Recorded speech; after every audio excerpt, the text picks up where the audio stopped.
Boa tarde, nós gostaríamos de fazer a todos bem-vindos à 6ª Conferência Brasileira de Estudos Mormons.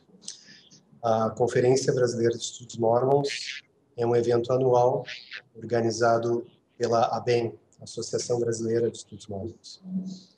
A ABEM é uma organização cultural e acadêmica independente que tem como objetivo promover e divulgar os estudos sobre o mormonismo no Brasil.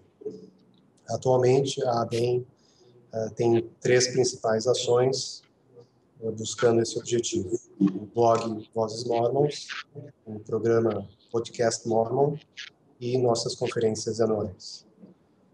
O blog talvez seja conhecido da maioria de vocês, está no endereço www.vozesmormons.com.br e é um espaço aberto a notícias, a reflexões, temas relacionados ao universo do mormonismo. Nós também aceitamos contribuições de textos, de fotografia e o que mais vocês tiverem em mente. Nós também iniciamos no ano passado um programa de áudio transmitido pela internet, o Podcast Mormon.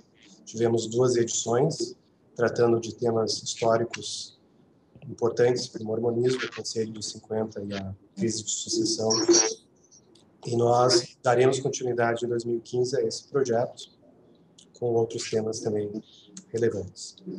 E, desde 2010, nós temos organizado esta Conferência Anual de Estudos, que é uma iniciativa pioneira no Brasil e também única no Hemisfério Sul, atraindo a atenção de pesquisadores do Brasil e do exterior. Ao longo da tarde de hoje, pedindo já desculpas pelo nosso atraso, nós teremos, primeiramente, uma mesa redonda com a minha participação. Meu nome é Antônio Trevisan Teixeira, participação da Suzana Nunes e do Emanuel Santana. Nós teremos também a presença do Kent Larson, direto de Nova York, agindo como moderador do nosso debate. O segundo momento da conferência será uma apresentação do Johnny Pinto, chamada Introdução à Abordagem Sociológica da Religião. E, por último, nós teremos uma apresentação do Marcelo Jun, Historiografia como Abordagem Científica, Exemplos da História Mormon. Desde já, nós agradecemos a presença de todos os esforços para a divulgação deste evento, e espero que todos se sintam à vontade para fazer comentários, perguntas. Utilizem esse espaço do chat do site, tomando cuidado de não passar o limite de caracteres que o site nos oferece. Então, gostaria de passar a palavra ao Kent, que dará início, então, à nossa mesa redonda, intitulada Preparando Missionários na Era da Informação. Problemas, dilemas e obstáculos. Ora, muito obrigado, Antônio. Me faz muito feliz saber que temos tantas pessoas nos ouvindo hoje e para ver a continuação dessa conferência em esta nossa 6ª edição. Agora, o que queremos enfrentar agora eu acho, talvez um dos problemas centrais que a igreja enfrenta hoje, que é como devemos enfrentar os problemas e as dificuldades e dúvidas que estão chegando ao conhecimento de muitos dos membros da igreja e as dúvidas que existem no mundo sobre a igreja e sobre as suas crenças e a sua doutrina e sua história. Talvez devemos começar por nos introduzir todos. Eu devo dizer, eu não conheço a Suzana nem o Emanuel, e Emanuel, podemos começar consigo para dar uma pequena introdução? Tudo bem? Está me escutando? Sim. Beleza. Meu nome é Manuel Santana. Na verdade, a gente já participou, inclusive, em 2012, da conferência lá em São Paulo. Eu presenciei, a gente esteve lá em 2012, né? Eu já escrevo há algum tempo no Vozes Mormons. Eu falo aqui no Ceará. Eu moro numa cidade do noroeste do Ceará, uma cidade pequena, onde a igreja também ainda é pequena. Estou muito feliz de estar aqui com vocês e poder compartilhar esse momento aí de debate sobre esse assunto que nos fascina tanto, que é o mormonismo.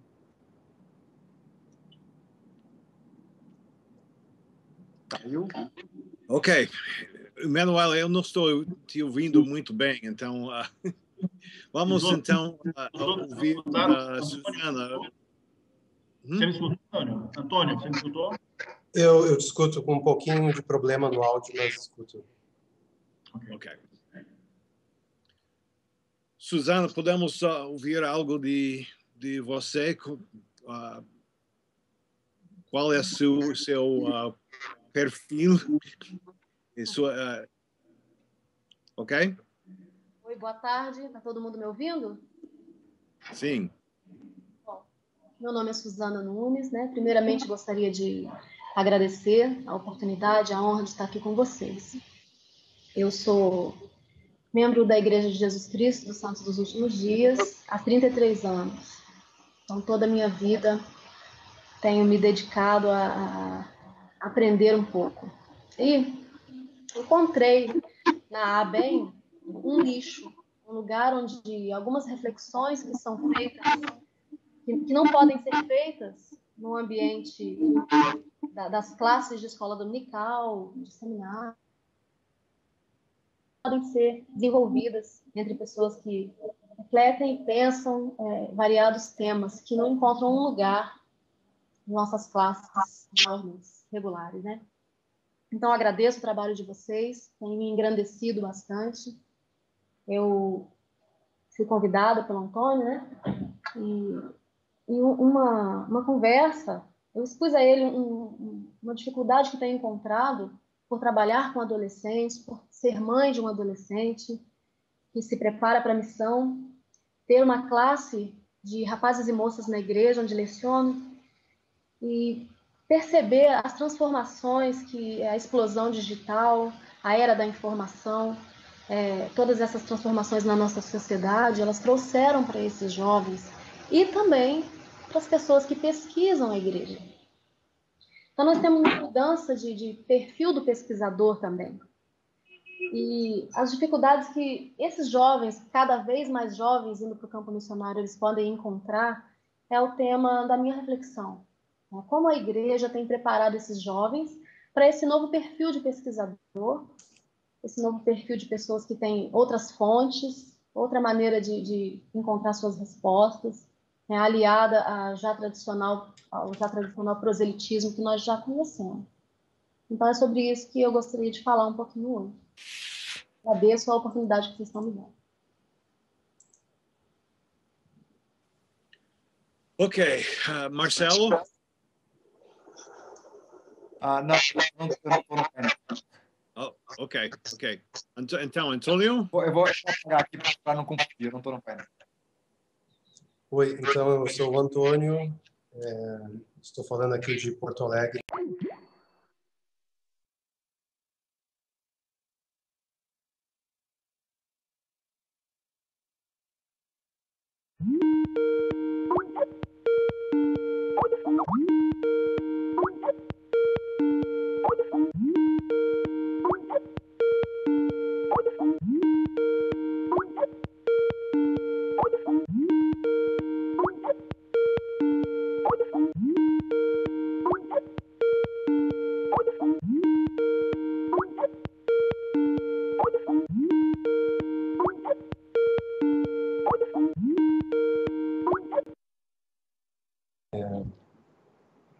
O que mais posso dizer? Eu escrevo no blog Vozes Mormons, né? E talvez seja das coisas que eu gosto mais de observar também, né? Como essa nova realidade da obra missionária com a redução da idade para rapazes e moças, né? e essa maior disponibilidade de informações históricas que a gente tem através da internet. Isso.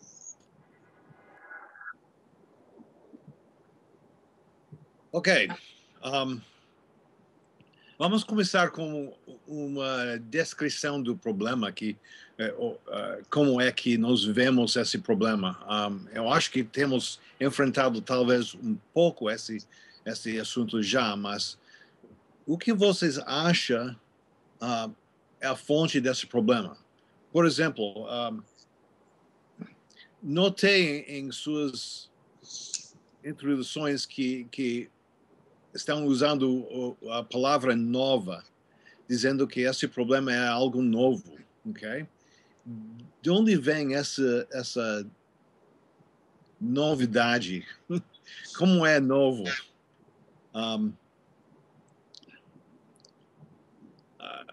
Que acham? Emanuel, que acha? De onde vem essa... Você está me escutando melhor agora? Você está me escutando melhor agora, Kenneth? Sim, sim, um pouco melhor, sim. Ok. Então, a dificuldade, em termos de novidade, ela vem principalmente com as ferramentas que a gente tem através da internet. A internet ela trouxe algumas informações com as quais a igreja tem dificuldade de lidar. E ela é recente no sentido de que muitas dessas informações, até recentemente, não havia disponibilidade delas em português. E hoje a gente encontra muitas dessas informações aí em português, e também porque as ferramentas de tradução permitiram muito, a um público maior, entrar em conhecimento, travar conhecimento com essas coisas que até então eram tabus, e hoje a gente encontra abertamente.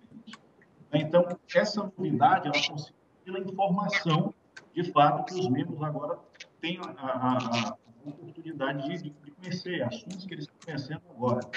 Então, eu acredito que a novidade, em termos de Brasil, é o processo, é a tradução, a capacidade de você traduzir do inglês e de ter disponível em português, muitas das fontes das quais a gente não tinha até recentemente. Mas, Manuel, você não acha que...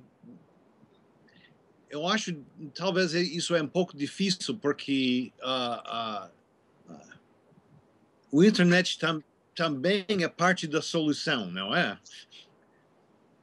Sem dúvida. Mas a questão é que a internet ela veio para tocar em um assunto em que antes não era tocado, em que antes era tabu. Então, a internet ela vem para escancarar esse conhecimento. Antigamente nem se falava sobre isso, e agora se torna imperativo que se fale. Até recentemente, quando se falava em assuntos como poligamia, ou a questão do próprio racismo institucional, era algo que você não encontrava, você só ouvia boatos, você não encontrava coisas muito pequenas, muito poucas, Hoje, a internet ela tem a solução porque tem, sei lá, tem trabalhos bem feitos, alguns trabalhos sobre, tem o papel da apologética, mas só em tocar no assunto já é uma novidade, porque antes, de fato, não se tocava. Ok, Susana, o que você acha? Você mencionou o seu papel como um professor nas aulas das moças e com o seu trabalho com os jovens. O que acha? Eles estão vendo esses problemas? Sim, eu acredito que o mundo ele está passando por uma transformação em que esses pesquisadores são mais complexos. Eles têm mais acesso a fontes que antes não existiam. Nós não imaginávamos poder um dia ter acesso a esse tipo de coisa. Então, hoje, com as ferramentas de tradução e de pesquisa, não que nós vamos desmerecer ou desacreditar os métodos de proselitismo já utilizados até aqui. Claro que não.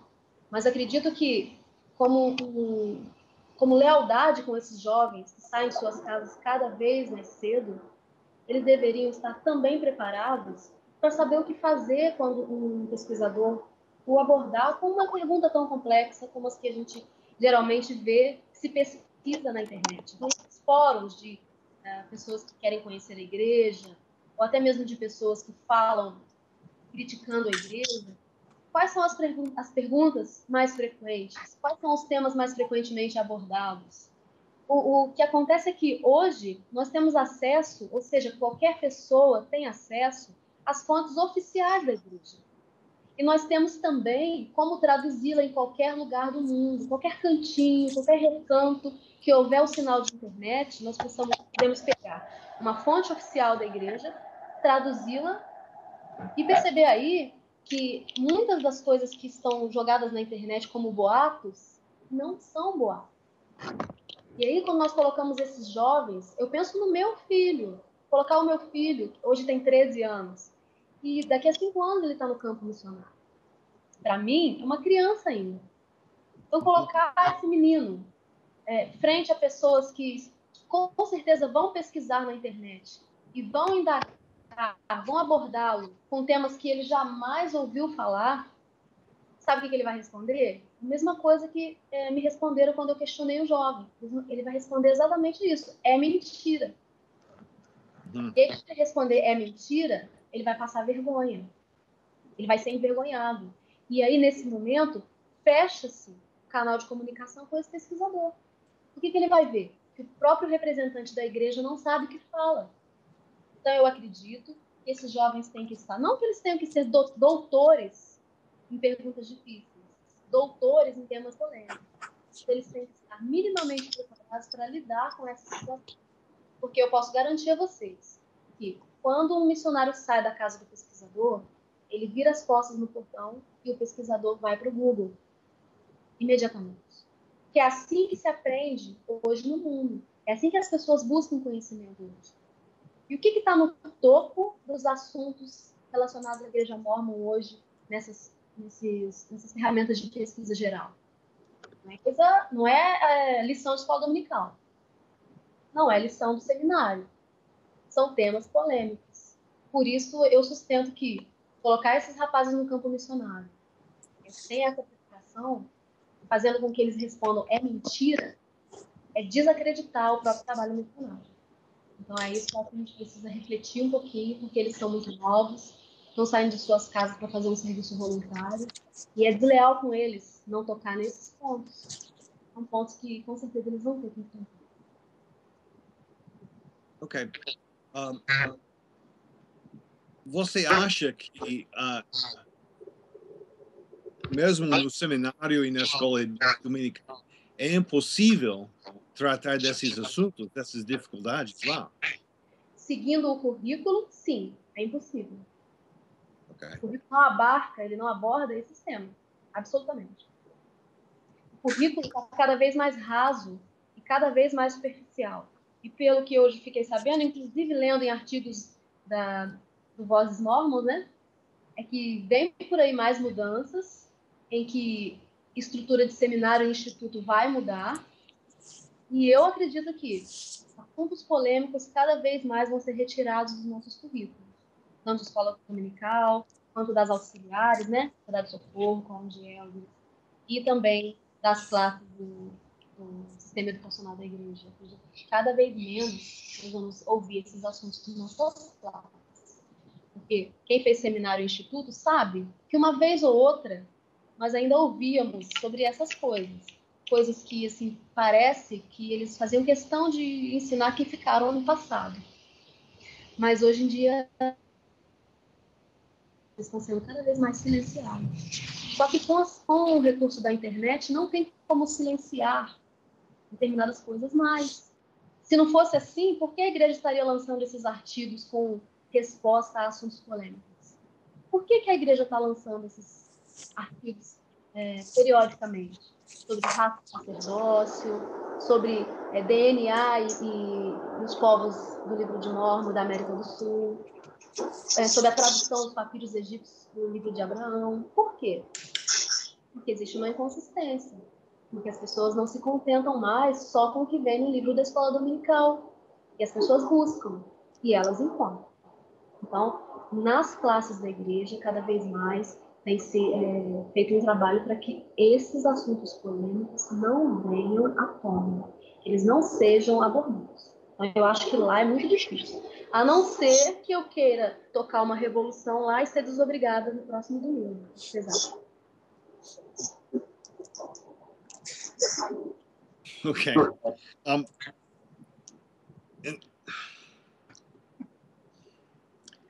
Então, você acha...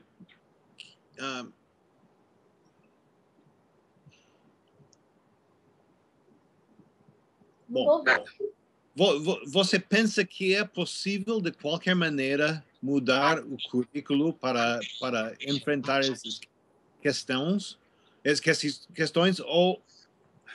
ou seria que é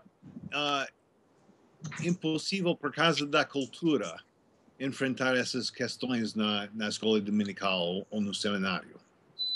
Eu acredito que é uma necessidade premente da igreja, pouco a pouco, entre assuntos.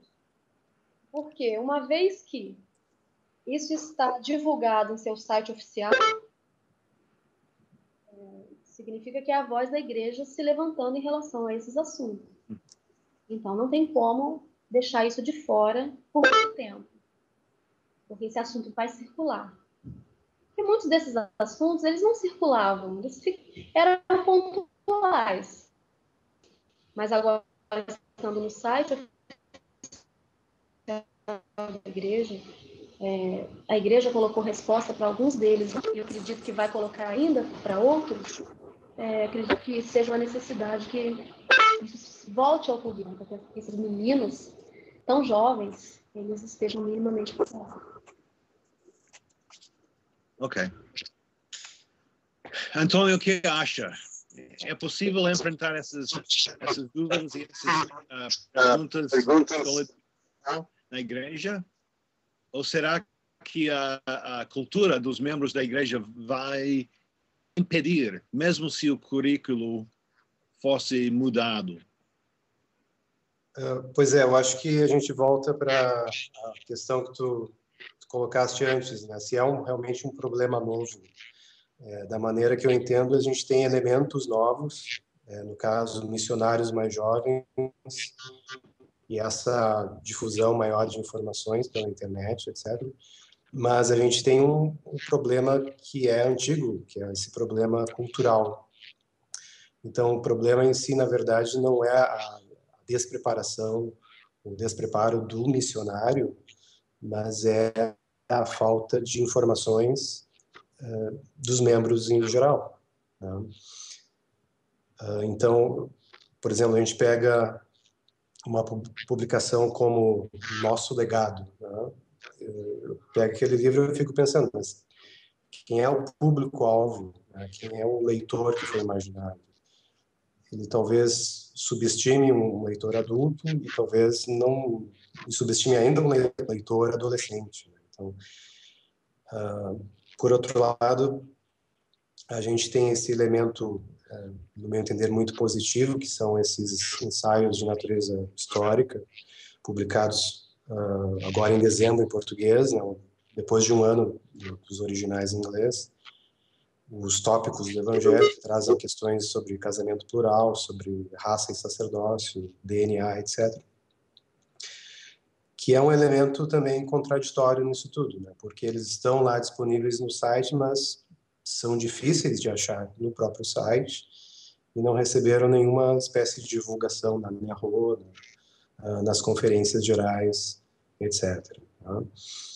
Então, um dos problemas desse despreparo dos jovens missionários é a criação, perpetuação de um ciclo vicioso, né? Então, você educa novos conversos que vão reproduzir, talvez, informações nem tão corretas assim sobre a história da igreja, ou sobre doutrina, e que vão ser, talvez, futuros missionários, etc.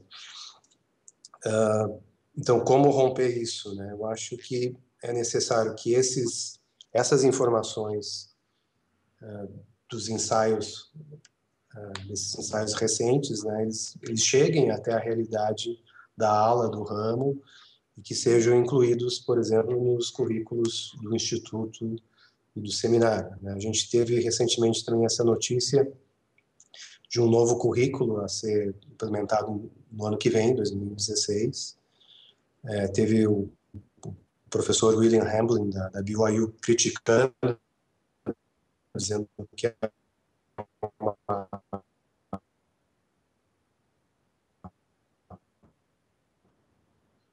um rebaixamento, não me lembro exatamente. Então, a perspectiva, talvez, é de que a gente não consiga resolver esses problemas, porque não há uma iniciativa concreta, em primeiro lugar, de reconhecer esses problemas. Eu acho que a gente é pego, muitas vezes, numa realidade local, em que tem um professor disposto a lidar com as dúvidas dos seus alunos de seminário, dos seus alunos da escola dominical, etc., mas não é ainda um esforço institucional, né? Não é a igreja tentando promover, por exemplo, um conhecimento mais correto e mais amplo de história da igreja, né? Então, a pergunta que eu lanço agora aqui seria assim: qual é o perfil de missionário que a igreja deseja? Uhum.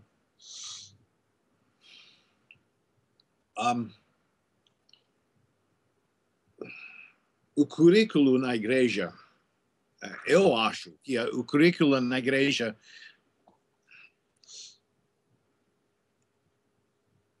bem, eles usam a história da igreja não como algo em si que devemos aprender, mas como uma maneira de levantar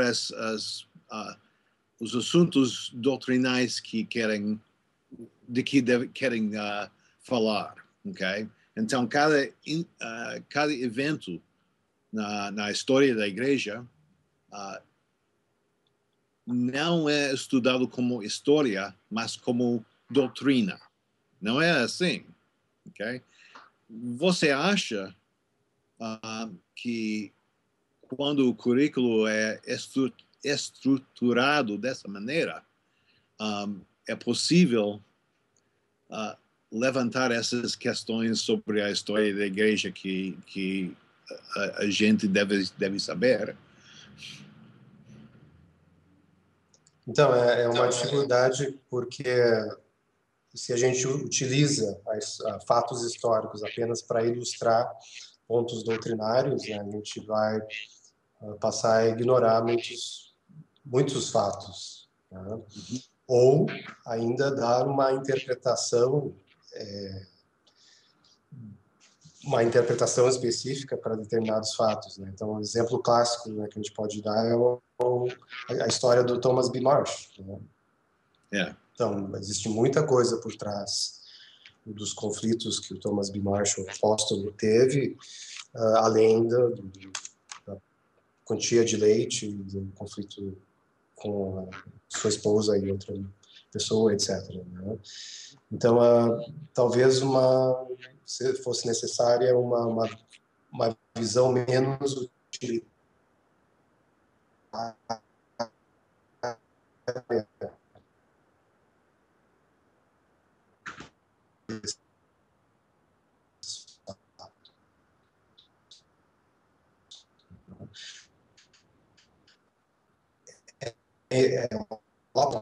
De uma forma institucional, mas a gente precisa abrir um pouco mais de espaço para reconhecer mudanças e reconhecer o aspecto humano da história humana. Ok, não sei se tudo isso passou ou não, porque parece-me que o som caiu um pouco durante o que você disse. Então, não sei se deu para entender ou não.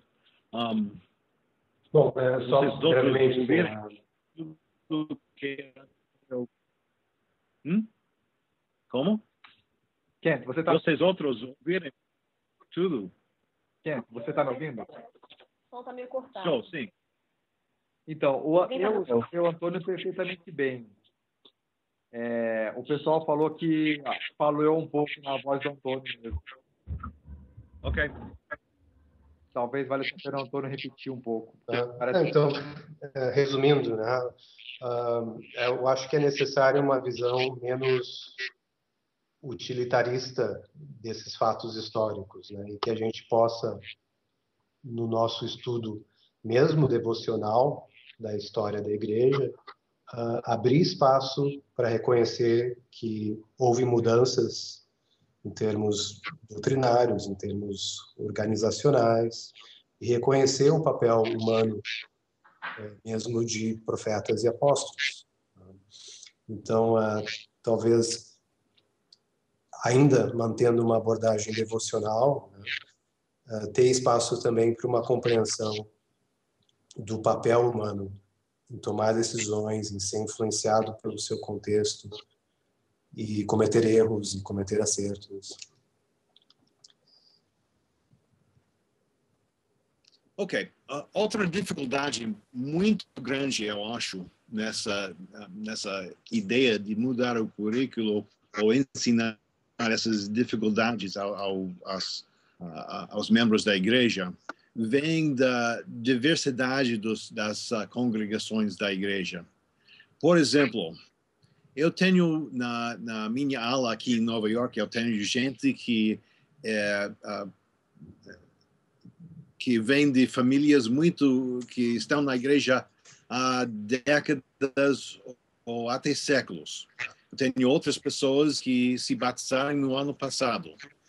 Também temos gente como, por exemplo, tenho uma mulher velha de quase 80 anos que vem de que foi batizada há alguns anos atrás, e ela vem de uma tradução batista, okay, do sul dos Estados Unidos.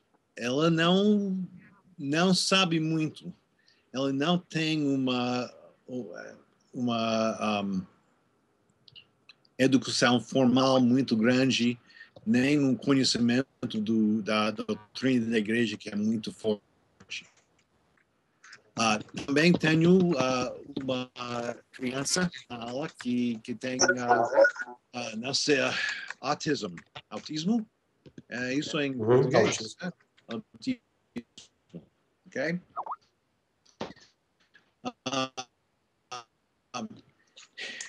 Se nós levantamos essas dúvidas na escola dominical ou no seminário, não vai ter gente assim que não está bem preparada para ouvir essas dificuldades e vão ter problemas por isso. Manuel, o que acha? Com certeza tem gente assim na sua aula também. Com certeza. Mas vocês estão me ouvindo? Eu estou preocupado que parece que o pessoal não está me ouvindo. Até melhor. Melhorou? Eu mudei de canto para ver se a gente... Exato, né? Existem vários grupos na igreja, né? Social, então realmente tem essas diferenças. Algumas pessoas com uma formação educacional diferente das outras. Mas a questão e o problema que a gente encontra é exatamente o que você chegou a comentar antes, a questão da própria cultura. Uma cultura onde se tem uma tendência a divinizar, a quase identificar os seus líderes, né? A fazer uma estreita relação entre eles e Deus. Quando a gente pega um pouco a história do mormonismo, o mormonismo surge da visão de um profeta, ele surge da ideia de que um homem ele fala diretamente com Deus, que tem uma proximidade com ele. Então, isso gera uma questão cultural. Se Joseph Smith, o fundador do mormonismo, tinha esses laços tão estreitos com Deus, é lógico, pensa a maioria, e os seus sucessores também têm essa mesma relação. Essa quase de estar falando com ele toda semana.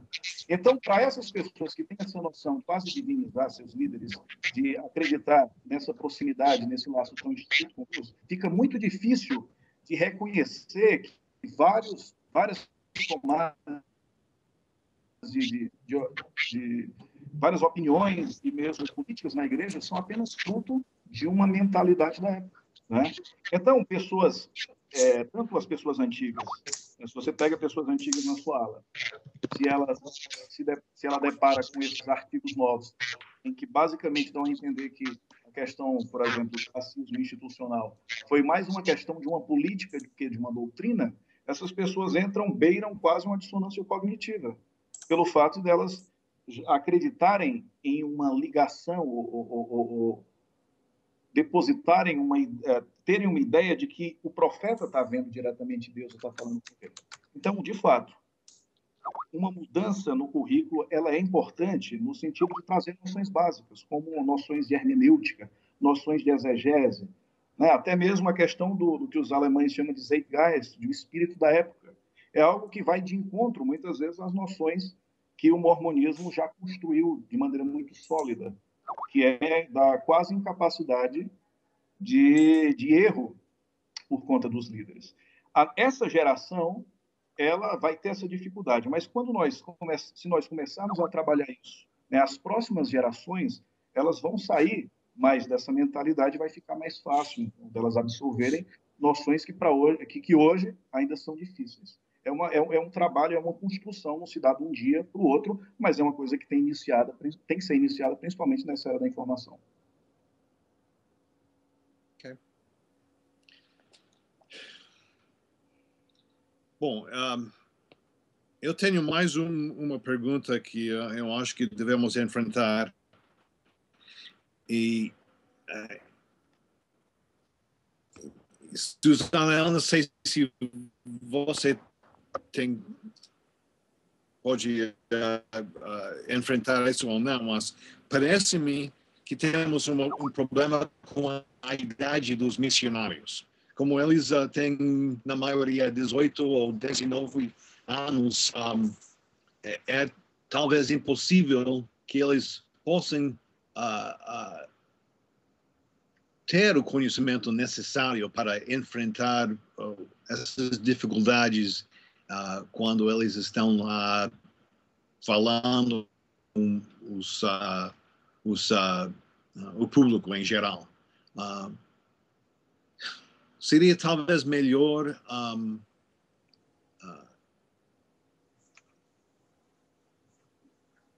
treinar os missionários para, quando eles enfrentam esses problemas, passar a pessoa que tem problemas para o bispo da ala ou alguém assim, para confrontar as perguntas. Na verdade, gente, quando a gente fala em termos de conhecimento de assuntos espinhosos, conhecimento sobre assuntos problemáticos, isso não é um problema dos missionários. Quando nós acompanhamos agora, um ano e pouco atrás, os 70 sueco, não é? O Hans Madsen, ele mesmo como 70, ele começou a perceber, ou pelo menos tornou mais forte, só recentemente esses problemas. Ou seja, não é uma questão de idade, é uma questão de formação, é uma questão de cultura, é uma questão que tem que ser trabalhada. Não é? Essa dificuldade não é apenas um problema missionário, ela se estende para pessoas, pelo menos que a gente tem conhecimento, que chegaram a público, como Hans Madsen, até 70. Recentemente, foi chamado um 70 aqui no Brasil, nós escrevemos sobre isso no Vozes Mormons, em que, alguns anos antes, ele tinha escrito um livro onde ele criticava, por exemplo, a teoria da evolução e o Big Bang por motivação religiosa. Ou seja, ele desconhecia todo o embate que houve entre líderes da igreja no século XX. Né? B. Roberts, Joseph Fielding Smith, né? James E. Talmage. Ele desconhecia boa parte dessas coisas, ou completamente essas coisas. Então, o problema não é a questão da idade missionária. Inclusive, eu acredito que a idade missionária, ela, pelo menos no lado feminino, ela foi positiva. Né? Em termos de cultura mormon, ela foi positiva. A quantidade, o boom de moças indo para a missão, só mostra que elas sempre quiseram fazer missão. Elas sempre quiseram fazer missão. Elas tinham medo, né, de ir numa idade com 21 anos, né, e voltar e já está, sei lá, a dificuldade de casar depois. Então, essa diminuição da idade, pelo menos do ponto de vista da mulher, foi uma coisa positiva. E elas estão indo para a missão e elas têm lugares que só elas vão conseguir. Eu acho que isso não é o problema em si. Uhum. Ok. Antônio, tem algo mais para... Eu concordo com as colocações do Emanuel também, né, de que há, de novo, há um problema cultural muito maior, muito mais sério, talvez, do que a gente vê na ponta da obra missionária, né? E, de fato, é um desafio você lidar com a formação religiosa de adolescentes, né? Porque 18, 19 anos, não, acho que é óbvio que são adolescentes, estão num processo de formação intelectual, pessoal, e é necessário, né, enfim, uma revisão não só do currículo, acredito, mas também da própria visão de ensino que a gente tem na igreja, respeitando essas diferenças também, não somente locais, né, como você colocava, mas diferenças individuais também. Ok. Não tenho mais nada. Marcelo, existe uma maneira de solicitar perguntas para o painel dos ouvintes? Sim, existe e a gente já tem algumas perguntas já. Só que antes de passar para as perguntas, eu acho, Ken, que tanto o Emanuel como a Suzana têm algumas declarações preparadas, algumas considerações preparadas. Então, Ok, eu não sabia. então, eu só queria checar com eles antes, se eles querem fazer algum comentário ou tem algum comentário específico que eles queiram fazer antes de a gente passar para perguntas e respostas. Relato. Eu fiz, na realidade, eu escrevi um texto, eu acho melhor eu publicar no Vozes Mormons. Eu acho melhor publicar depois no Vozes Mormons. E baseado na experiência da Suzana, eu acho que seria legal que a Suzana contasse essa experiência dela. Está ótimo. Suzana? Tem alguém me ouvindo aí? Todo mundo. Ok. Bom, na verdade, esse assunto surgiu, né, de uma conversa que eu tive com uma moça da minha ala que está se preparando para o campo missionário. Então, ela, consciente do seu despreparo, está bem preocupada e pediu ajuda num grupo de uma rede social que nós temos, dos jovens e seus líderes. Ela pediu assim: pessoal, vocês podem, por favor, me fazer perguntas difíceis para quando eu for para a missão estar preparada? E aí eu perguntei: você quer perguntas difíceis? Mas você tem certeza que você quer difíceis mesmo? Aí ela falou: eu quero as mais difíceis. Aí eu falei para ela: eu vou passar algumas perguntas para você que essas pessoas podem fazer, mas eu não vou te perguntar isso aqui nesse grupo, vou perguntar em particular. E aí uma pessoa recém-batizada falou: não, coloca as perguntas aqui, porque assim eu vou aprender também. Eu falei: não, senhora, vou colocar no particular, porque senão dúvidas que você nem tem, talvez você passe a ter. Tudo tem seu tempo, né? E então eu fiz algumas perguntas, fiz 10 perguntas, que imaginei que seriam as mais difíceis que ela poderia, talvez, encontrar no campo missionário. Foi o que ela pediu, né? E aí, Emanuel, você quer que eu fale das perguntas? Por favor. Então, eu comecei a pensar nas coisas que recentemente tenho lido por aí, inclusive no site Vozes Mormons, e é onde as pessoas vão ter acesso a pesquisas generalizadas da igreja na internet, né? Então, eu fiz essas 10 perguntas. É verdade? Pergunta número 1. É verdade que Joseph Smith teve dezenas de mulheres, muitas delas sem que Emma soubesse? Número 2. É verdade que entre as esposas de Joseph Smith haviam moças de 14, 15, 16 anos? É verdade que Joseph Smith foi maçom? 4. É verdade que a cerimônia do templo tem alguns símbolos parecidos com os da maçonaria? 5. É verdade que Joseph Smith usou um chapéu com pedras dentro para traduzir o livro de Mormon? 6. Você já ouviu falar no massacre do Mountain Meadows? Sabe alguma coisa sobre isso? 7. É verdade que a igreja no passado ensinou que os negros são descendentes de Caim, que vieram a essa terra com uma maldição por sua condição pré-mortal e que antes não podiam entrar no templo?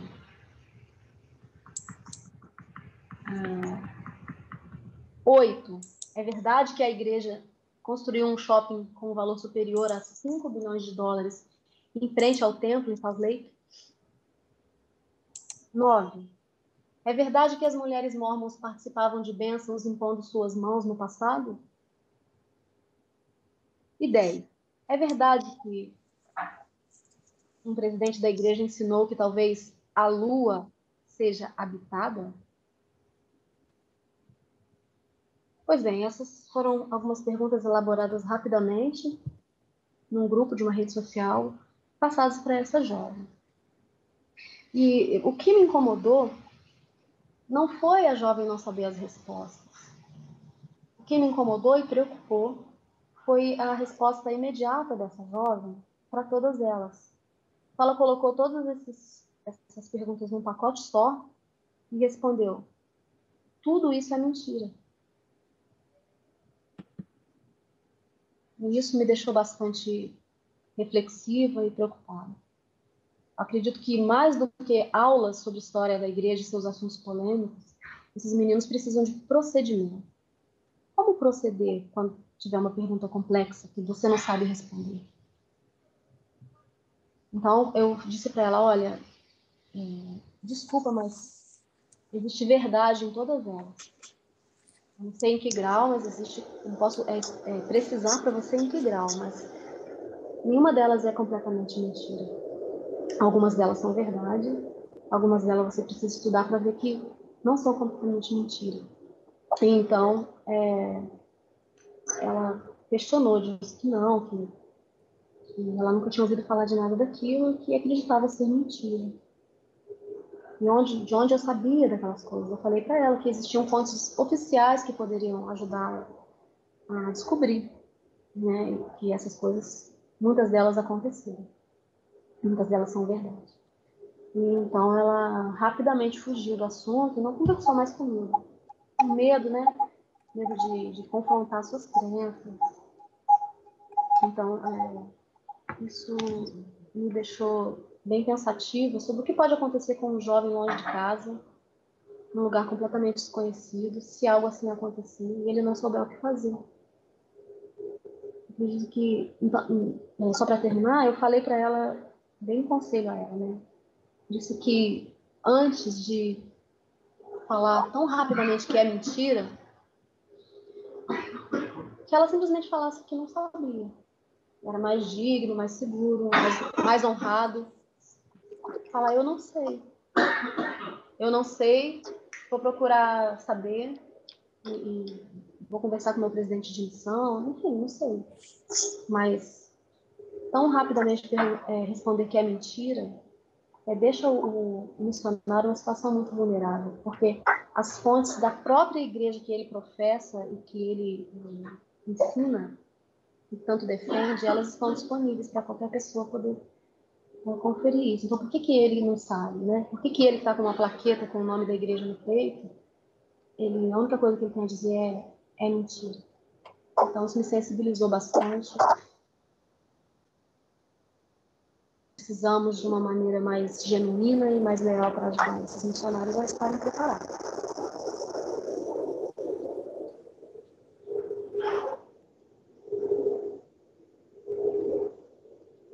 Ok.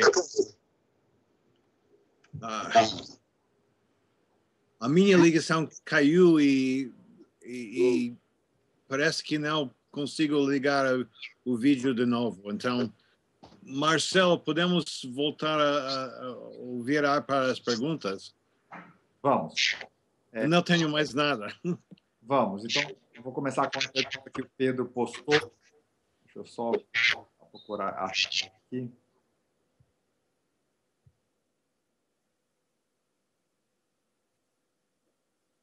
o Pedro comentou o seguinte sobre algo que a Suzana havia dito. Me desculpe, acho meio contraditório. Quando poucas informações existiam, mais os assuntos eram colocados, e quanto mais temos conhecimento, menos serão abordados. Então, me parece que o que ele está falando é que quanto mais que a colocação da Suzana foi equivocada, quando ele diz que quanto mais informações há, menos esses assuntos seriam colocados, e quanto menos conhecimentos se tem, mais eles serão abordados. Então, Não acho contraditório, não. Acredito que a intenção é exatamente essa. Porque quando a única fonte que nós tínhamos era o manual do Instituto, não tinha problema dar aquela versão. Não tinha problema colocar o conhecimento que se queria que nós soubéssemos até ali. Mas, então, agora, se futigar esse assunto nas aulas da igreja, todo mundo corre no Google para saber mais. Então, a maneira de se criar menos problemas é silenciar essas coisas na igreja. Porque quem vai procurar fórum de internet para saber mais é o rebelde. Somos nós, ok? Então, quem vai procurar outras fontes que não seja a classe do seminário, a classe do instituto, a classe da escola dominical, é o visto como rebelde.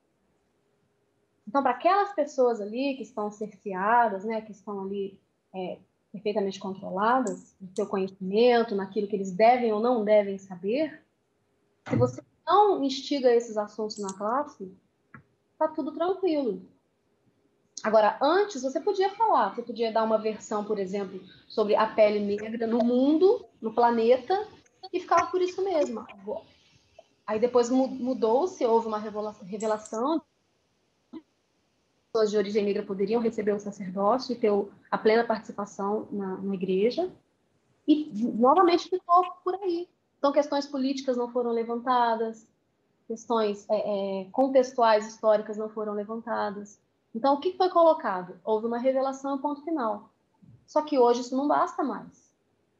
Se fala um negócio desse na classe, isso não fica mais por isso mesmo.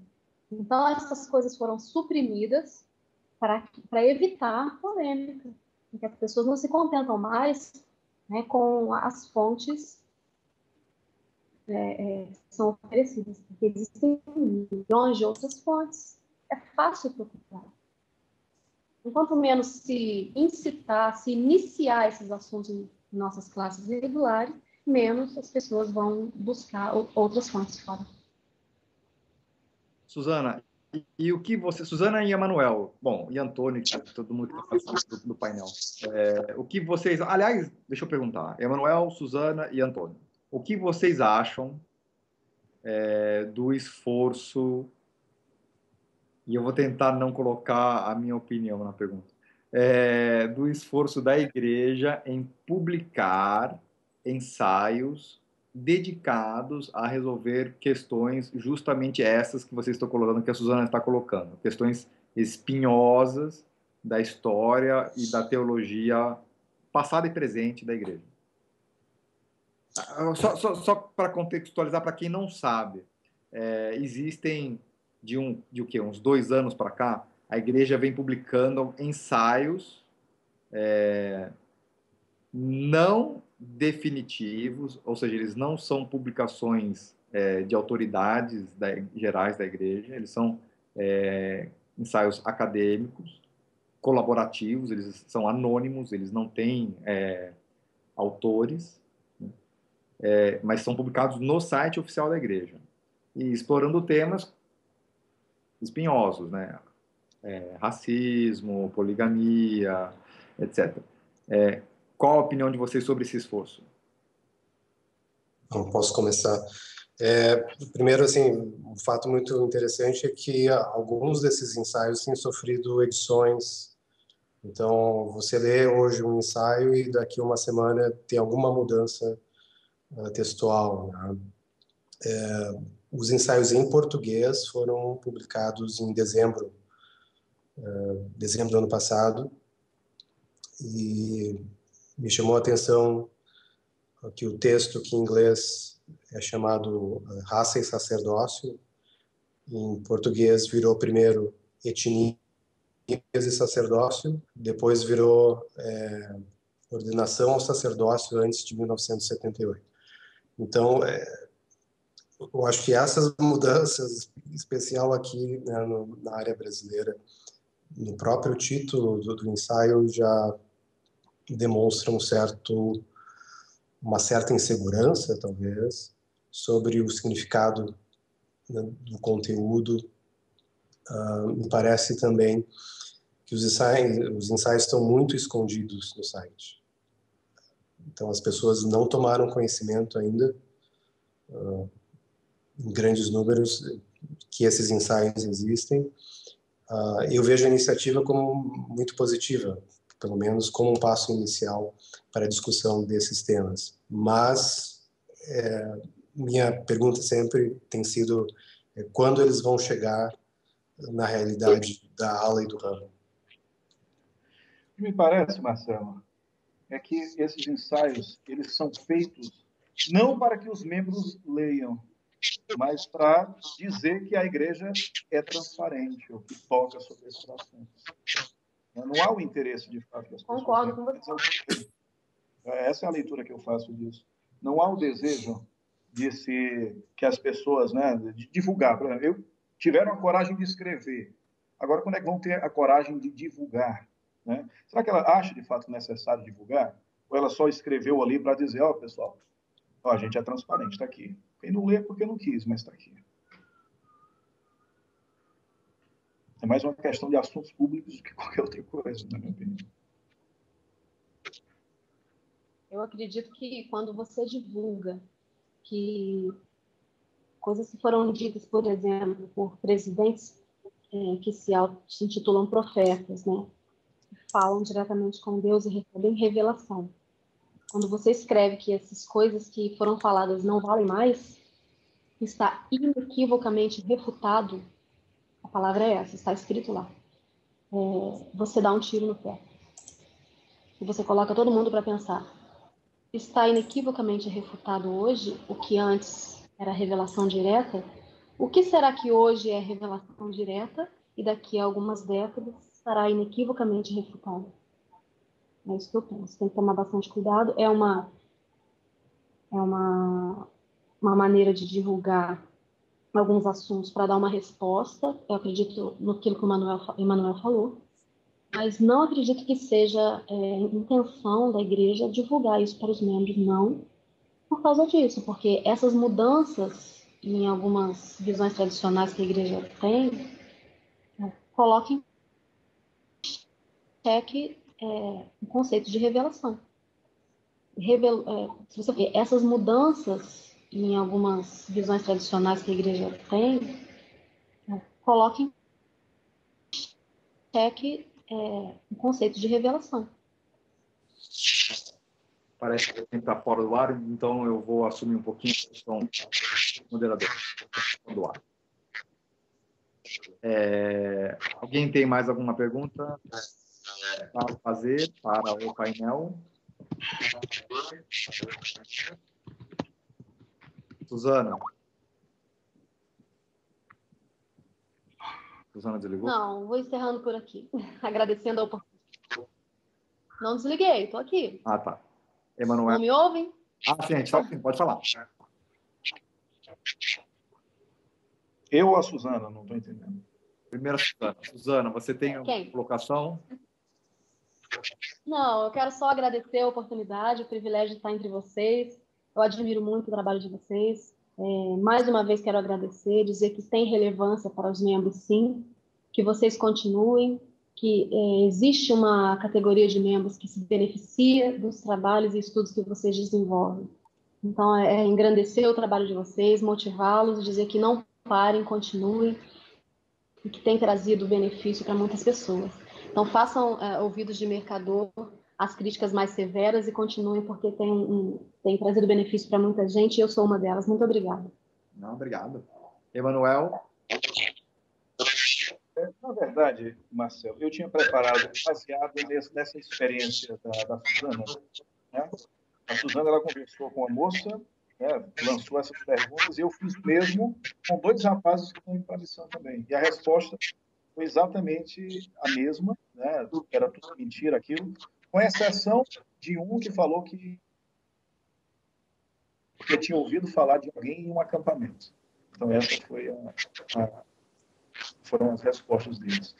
Eu escrevi um artigo, ou estou escrevendo um artigo mais detalhado sobre isso, onde eu levanto a questão se é de fato interesse que a igreja, da igreja, que as pessoas conheçam sobre esses assuntos, e se essa problemática ela é restrita apenas aos missionários, ou se chega aos frequentes, como eu mencionei, né? E eu desenvolvo isso no artigo. Eu acho melhor eu publicar esse artigo no Voz dos Mormons do que eu falar aqui, que vai ser vai estender bastante. Legal. Perfeito. Obrigado, Emanuel. Obrigado, Suzana. Antônio, mais alguma colocação? Então, esse relato da Suzana é muito interessante, tanto triste, talvez, também, né? Mas eu acho que ele aponta para uma questão principal, que é a atitude defensiva que a gente vê muito na igreja, que se manifesta numa pessoa, né, de 18, 19 anos que está indo para a missão também.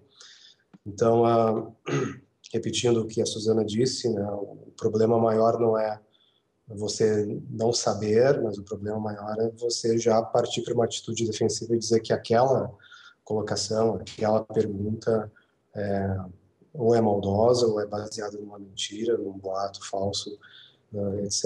Então, de novo, a gente tem esse aspecto cultural no mormonismo, de se sentir perseguido quando não é. O mormonismo, é claro, tem uma história de perseguição, de discriminação religiosa de uma minoria, mas não se pode se apegar a esse aspecto de perseguição para qualquer crítica, para qualquer pergunta, né? Então, eu acho que se a gente pudesse, para mim, né, se pudesse tirar daqui, desse nosso debate, um ponto, um conselho para futuros missionários, né, seria de não ter uma postura tão defensiva, tão temerosa como se tem hoje, geralmente. Obrigado, Antônio. Eu não sei se o Kent voltou ao ar. Kent? Estou aqui, mas o vídeo não liga por uma razão que eu não conheço. Kent, mas... ninguém está sentindo falta de olhar para sua cara. Você pode ficar tranquilo. Claro. Deixa eu te falar uma... Pelo menos eu não estou me sentindo tão mal. A gente também, Suzana, porque a gente queria ver você e a gente não conseguiu. Kent, deixa eu te falar uma coisa. Tem uma pergunta para você que eu queria queria saber se você queria responder essa pergunta. Okay. Eu acho que ela é benigna o suficiente. Gostaria de saber do Kent como os americanos lidam com essas polêmicas, já que eles conhecem essas coisas há mais tempo. Parece que lá a igreja não tem tido problemas. Espera aí, só um minutinho. Essa é uma pergunta. Deixa eu só ver uma outra coisa aqui. É isso aí. Então, se você pudesse responder essa pergunta e fazer alguma colocação final que você queira. Eu acho que nós temos tanto polêmica sobre essas questões, ou mais polêmica sobre essas questões nos Estados Unidos que no Brasil. Okay? Parece-me, eu acho que é tão difícil aqui como é lá no Brasil. Há membros aqui que não conseguem confrontar esses assuntos. Eu acho que até essa fim de semana temos essa mesma, em geral, esse mesmo problema que estamos enfrentando com esse caso do John Dillon. Não sei se vocês conhecem muito bem o assunto, mas está acontecendo aqui. E está muito ligado com essas dúvidas e a cultura da igreja de não poder aceitar pessoas que tenham dúvidas, ou pelo menos tenham dúvidas de que querem falar. Parte do problema é que existe um limite, eu acho, em que você está prejudicando a fé dos outros, ok? E quando enfrentamos esse limite, a instituição da igreja sempre vai entrar na questão e ter problemas com isso. É um assunto difícil, é muito difícil. E quando voltamos a esse tema dos missionários, eu acho que é muito semelhante. Alguém que tem que ter conhecimento dessas dificuldades para ensinar e ter certeza de que os missionários estão formados numa maneira para poder enfrentar as dificuldades. Felizmente, para mim, eu acho que muitas dessas dificuldades não são parte do evangelho próprio, que é o mais importante, ok? Isso não tem nenhuma ligação com a questão de amar aos outros, de tentar chegar mais a Deus, ok? E se nós e até os missionários concentramos nesses assuntos mais básicos, eu acho que podemos ainda assim ganhar fé e ficar parte da igreja e ensinar os nossos filhos para lidar com o mundo, e no fim podemos voltar ao nosso nosso Pai Celestial. Ok? Perfeito, Kent, e você encerrou a chave de ouro, o painel. Okay. Como você estava moderando, então vou devolver para você, porque eu peguei porque você estava fora do ar. Então... Eu sei. E eu não tenho mais nada a dizer, além de dizer obrigado aos participantes do painel e pronto, estamos feitos.